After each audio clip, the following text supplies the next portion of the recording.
नमस्कार। इन खबर में आपका स्वागत है। अफगानिस्तान पे तालिबान के कब्जे के बाद वहां से लगातार भयावह तस्वीरें और वीडियो आ रहे हैं। तालिबान कुछ भी दावा कर ले, लेकिन महिलाओं पे उसका जुल्म थमा नहीं है और जो कोई भी उनका विरोध करने की कोशिश कर रहा है उस पे वो जुल्म ढाने से बाज नहीं आ रहे हैं। अभी जो खबर आई थी सुबह वो ये कि अफगानिस्तान के राष्ट्रपति अशरफ गनी फिर से स्वदेश लौट सकते हैं। उन्होंने सफाई पेश की थी कि अबू धाबी में है। उपराष्ट्रपति जो रहे हैं वो पहले ही ये डिक्लेयर कर चुके हैं अमरुल्लाह सालेह कि अब वही कार्यवाहक राष्ट्रपति हैं और वो देश छोड़ के कहीं गए भी नहीं हैं। तो क्या तालिबान की चुनौतियां बढ़ने वाली है या यूं ही मनमानी चलती रहेगी? तो आपको बता दें कि तालिबान की चुनौती दो तरफ से बढ़ रही है। एक तो ये कि 21वीं सदी है, पिछली बार उन्होंने 20वीं सदी में अफ़गानिस्तान की सत्ता पे कब्जा किया था। जो नई पीढ़ी आई है उसके सोच में परिवर्तन है और वो लोग सड़क पे आ रहे हैं। महिलाएं भी कह रही हैं कि अब जुल्म बर्दाश्त नहीं करेंगे। तो एक चुनौती आम जनता के बीच से उभर रही है। बेशक आप गोलियों से उसे दबाने की कोशिश करें, बम से दबाने की कोशिश करें, लेकिन वो ज़्यादा दिनों तक नहीं दबा सकते। दूसरी चुनौती जो पंजशीर की घाटी है, जिस पे कभी तालिबान कब्जा नहीं कर पाया, ना रूस कर पाया, ना अमेरिका कर पाया, उस पंजशीर की घाटी से पैदा हो रही है और 4 का चैलेंज मिल रहा है, 4 की चुनौती मिल रही है। इसमें है उपराष्ट्रपति अमरुल्लाह सालेह और अहमद मसूद। अहमद मसूद वो शख्स हैं जो नादर्न अलायंस के नेता व पूर्व कमांडर अहमद शाह मसूद के बेटे हैं और इसी अहमद शाह मसूद के शागिर्द रहे हैं मौजूदा उपराष्ट्रपति अमरुल्लाह सालेह। तो ये जो अहमद मसूद है यही घाटी से कमान संभाल रहे हैं। मज़ार शरीफ के बूढ़े शेर कहे जाते हैं। इनका नाम है अब्दुल रशीद दोस्तम। इनकी कोठी पे अभी तालिबानियों ने कब्जा कर लिया था, लेकिन ये सुरक्षित जगह पहुंच गए हैं और वहां से तालिबान को चुनौती देने की खबर आ रही है। और चौथे शख्स हैं अता महमूद नूर, वो भी चुनौती पेश कर रहे हैं। तो ये जो 4 की चुनौती है, ये यदि मिल जाते हैं अलग अलग लड़ाई लड़ने की बजाय, तो तालिबान की मुश्किलें बढ़ सकती है। अब जरा जानिए इन 4 के बारे में विस्तृत रिपोर्ट। राष्ट्रपति अशरफ गनी के देश छोड़ने के बाद अपने को कार्यवाहक राष्ट्रपति घोषित करने वाले अमरुल्लाह सालेह ने तालिबान से लड़ने का फैसला किया है। सालेह ने कहा है कि मैं ये स्पष्ट करना चाहता हूं कि इस परिस्थिति के लिए कई कारण जिम्मेदार है, लेकिन मैं उस अपमान का हिस्सा बनने के लिए तैयार नहीं हूं जो विदेशी सेनाओं ने सहा था। मैं अपने देश के साथ और देश के लिए खड़ा हूं। युद्ध भी समाप्त नहीं हुआ है। अपने ऑडियो संदेश देने के कुछ ही घंटे बाद अमरुल्लाह सालेह ने पंजशीर घाटी से तालिबान के खिलाफ निर्णायक लड़ाई छेड़ दी है। नादर्न अलायंस रेजिस्टेंस फोर्स ने परवान प्रांत के चरिकार जिले में हमला बोल दिया है। ये जगह काबुल के उत्तर में है। सालेह जिस जगह से नादर्न अलायंस के फोर्स की अगुवाई कर रहे हैं वो जगह अफगानिस्तान की पंजशीर घाटी है। काबुल से करीब 250 किलोमीटर दूर इस इलाके का तालिबान कभी कुछ नहीं बिगाड़ पाया, चाहे रूसी सेना रही हो या अमेरिकी सेना या तालिबान वहाँ तक घुस भी नहीं पाए थे।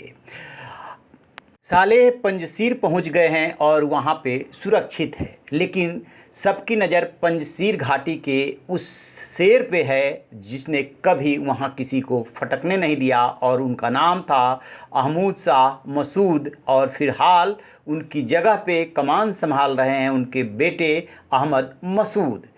तो ये है पंजशीर घाटी के शेर जिनसे है सालेह की दोस्ती और सालेह ने उनके साथ मिल कर के शुरू कर दी है तालिबान के खिलाफ लड़ाई।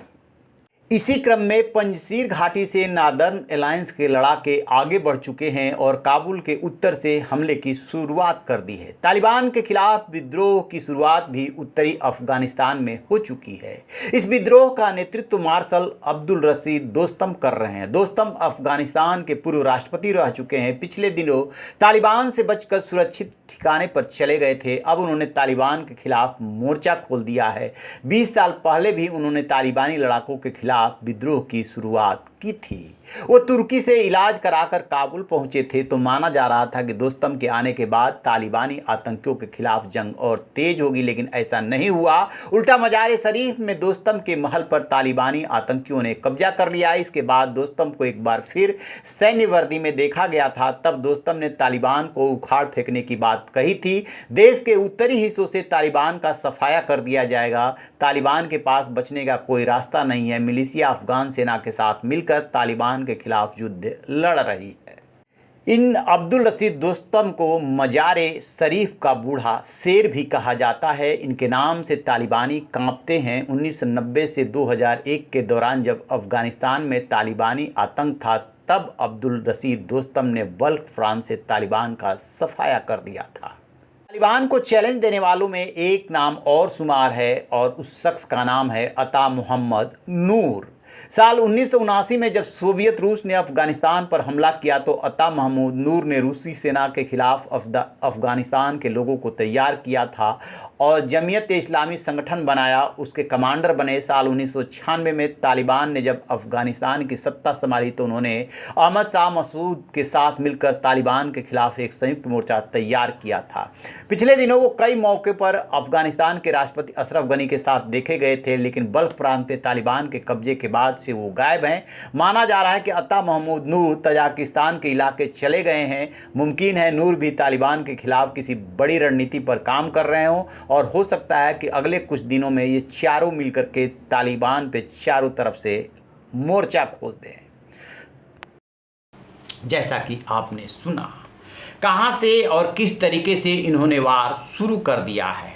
तालिबान इनको ख़त्म करना चाहता है, लेकिन उस ख़त्म करना उसके बूते की बात इसलिए नहीं है कि अफ़गानिस्तान जो है कबीलाई संस्कृति वहाँ पे हावी है और कबीलों का जोर है।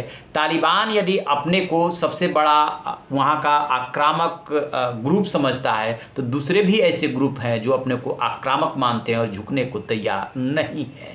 तो अंदर से और ग्रुप से जो चुनौती मिल रही है, तालिबान को निपटना कोई आसान काम नहीं होगा। और तीसरी चुनौती जो रहेगी, हमेशा दुनिया को विश्वास में लेना। 2-4 देशों के मान्यता दे देने या दोस्ती के लिए स्वार्थ बस हाथ बढ़ाने से तालिबान को मान्यता नहीं मिल जाएगी। तो वहाँ के जो भी डेवलपमेंट चल रहे हैं उस पर हमारी नज़र है। जैसे ही कोई अपडेट मिलेगा आपसे साझा करेंगे। आप रहिए बेखबर, देखते रहिए इन खबर। Thank you.